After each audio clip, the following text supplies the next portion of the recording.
So almost exactly 9 years ago today, in this building right here, 112 Tabernacle Street in Shoreditch in London, I published the very first episode of London Real. You can go watch it on YouTube right now. It was called Occupy Wall Street because that was the topic of the day. And I had gone down to St. Paul's Cathedral and had spoken to some of the people there and filmed some of the footage and came back and broadcast the first episode. This is where I used to wait out in front for all of my guests, from Ido Portal to Jocko Willink to Christiane Amanpour, all of them. I used to stand out here and try to clear the trash from out in front. And I used to wait in my suit for these people to show up. And upstairs, where my old flat used to be, in the open kitchen, is where London Real was born. And it stayed that way for 5 years. And we used to publish here. And this is where it all began, right here on Tabernacle Street. And this crazy adventure of my life called London Real happened all up here throughout this building. And these crazy adventures happened. I filmed my documentary films there. We built the studio with the leather chairs, and it all just slowly evolved. And I started changing as a man. You know, 9 years ago, I had no family. I had no direction. I had no vision.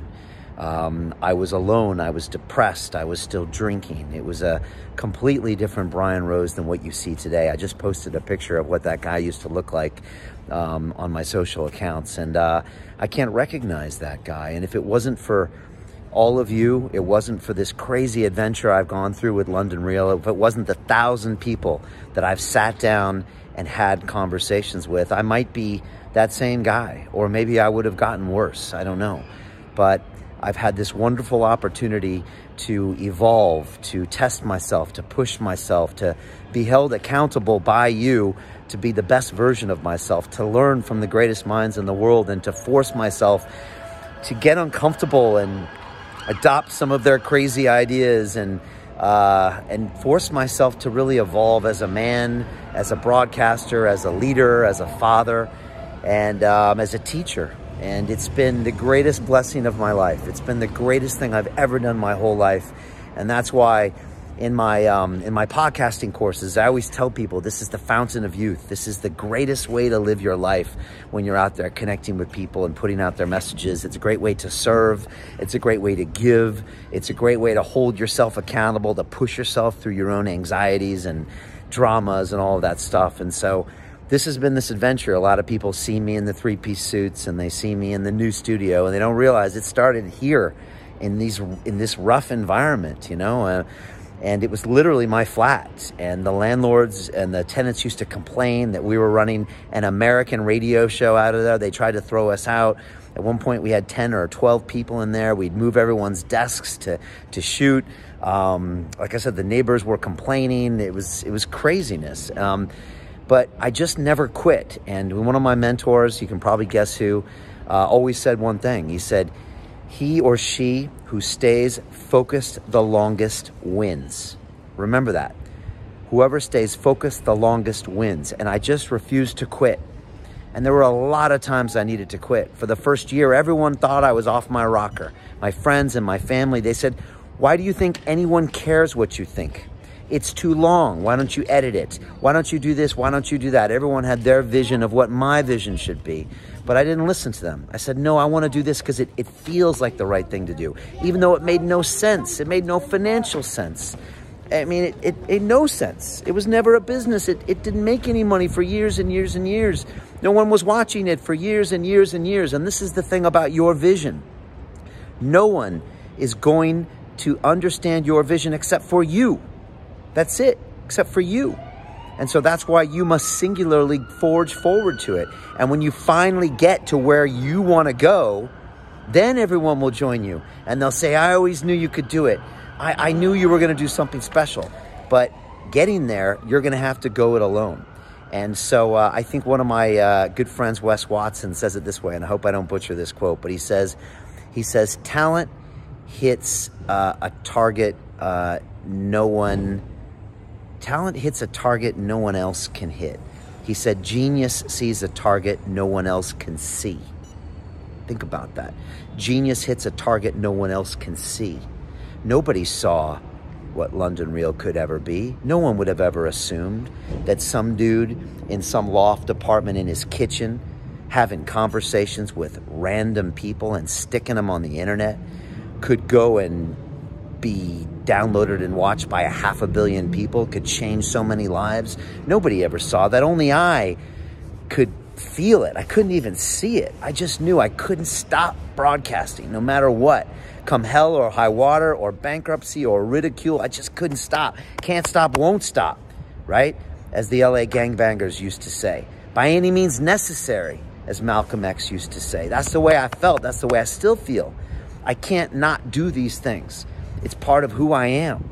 And fortunately, I've managed to meet some crazy mentors along the way. I've made documentary films about them, from Dorian Yates to Ido Portal to Dan Pena, to John Joseph, to Mother Ayahuasca. They've all touched me, to Jocko Willing. They've all touched me in so many ways that have pushed me to step up my game even further and go even further. And now I'm running for mayor. And when I look about this, this is just an evolution of what I've been doing here for the past 9 years, which is finding a way I can serve my fellow man, finding a way to push myself out of my comfort zone, finding a way that I can do something meaningful on this earth, finding a way I can contribute back to humanity. I believe we're all one. I really believe we are all one. And this is a lesson that I spent years learning right up there in that kitchen. All of the OG gangster guests, all the true players, at the end of that interview, 2.5 hours in, they look at me in the eyes and they say, in so many words, we are all one. Whether it's Dorian Yates, even Dan Pena says it, whether it's Nigel Benn, the boxer, you name it, all the true OGs say it. And this is my way of continuing to contribute and continuing to give something back. And so just wanted to take this 9 years and send this message out to anybody out there listening. First of all, I want to send you peace, and I want to send you love. And I want to say that I was where you were right now at one point. Maybe lost, maybe discouraged, maybe ready to pack it in, maybe with stress and anxiety and, maybe with addictions. I was all of those things, And I still have difficult days, but I don't have those things anymore because I found the right mentors. I found the right message, and I went and I confronted the demons inside myself. No one can do this for you. You've got to find your path, but you can do it every single day by showing up and being someone a little bit better than the day before. You know what you need to do, and you can do it. I spent so many years of my life trying to overcome my addiction to alcohol, so many years, and I've done a vlog about this. I thought I could never, ever get this damn monkey off my back. I was a smart person. I had accomplished so many things, but I couldn't get away from this one thing, and I did it. I did it, honestly, through the work I've done at London Real, through learning, through giving, through having to step up, through having to be held accountable. And one day I said, you know what? I don't need this anymore, and I'm going to move forward without it. And I did it. And so no matter where you are right now, no matter what you're struggling with, no matter how low you think you are, there's always a chance to get up. There's always a chance to get back on that track. There's always a chance to get better. There's always a chance to make a difference in someone's life. There's always a chance for you to become the best version of yourself and to become someone that you're going to be proud of. There always is that chance to do that. And so don't sell that out ever. There are so many possibilities in this life, and I want you to go after them, and I want you to go get them, because that is possible for you, and that's possible for everyone in this world. And so I just want to say, 9 years later, this is just something that I think I'm just starting. And again, I'm just feeling super grateful and just super honored that I could be part of this crazy journey. And I hope something we've done in the past 9 years has meant something to you. And for me, it's been worth it if no one watched this journey, because it's meant so much for me.